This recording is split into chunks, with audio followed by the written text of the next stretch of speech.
ay rated SPG. Striktong patnubay at gabay ng magulang ang kailangan. Maaaring may masiselang tema, lengguwahe, karahasan, sexual, horror o droga na hindi angkop sa mga bata. Bigo nga si Lawin at Uwak sa kanilang mga haka-haka na hindi na babalik itong si Gabo at tuluyan na umanong tinangay ng ating bida ang naturang gold bar.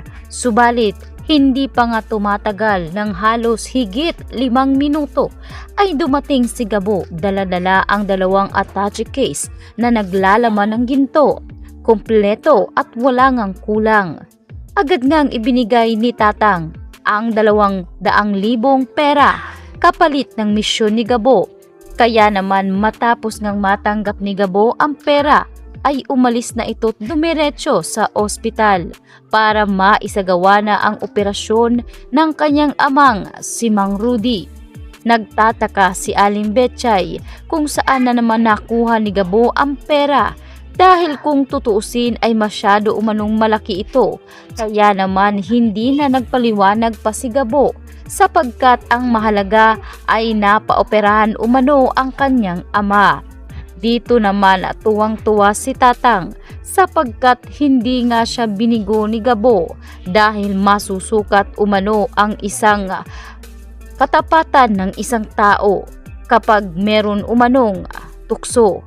Dahil hindi natukso si Gabo sa mga ginto ay mas lalong hinangaan ni Tatang ang ating bida, kaya naman hindi rin maglalaon ay magiging kasapi rin si Gabo sa kanilang grupong anino. Sa kabilang banda, dito naman magbabalik tanaw ang lahat sa nangyari nga noon dito kay Rudy, Ricardo at Mariano at kung paano nangyaring naging mahirap itong si Rudy kung saan magkasama nga silang 3 noon na nagmimina at sa pag-aakala nga ngayon nitong si Ricardo na nandito kay Rudy ang mga ginto ay agad ngang nilusob nitong si Ricardo ang pamamahay nitong si Rudy. Nawala ang kanyang asawa at tuluyang si Gabo na lamang ang natira sa kanyang pamilya. Paulit-ulit ngang nagmamakaawa si Rudy na wag na umanong idamay ang kanyang anak at dahil sa galit ni Ricardo na mas pinili nitong asawa ni Rudy si Rudy ay dito na nga tinuluyan ni Ricardo ang may bahay nitong si Rudy. Habang itong si Mariano pala ang trumaydor sa dalawa at siya ang nakakuha ng limpak-limpak na gold bar sa naturang minahan. Hindi nga umamin itong si Mariano sa nangyaring pagkuha niya sa naturang mina dahil naghati nga sila nitong si Ricardo.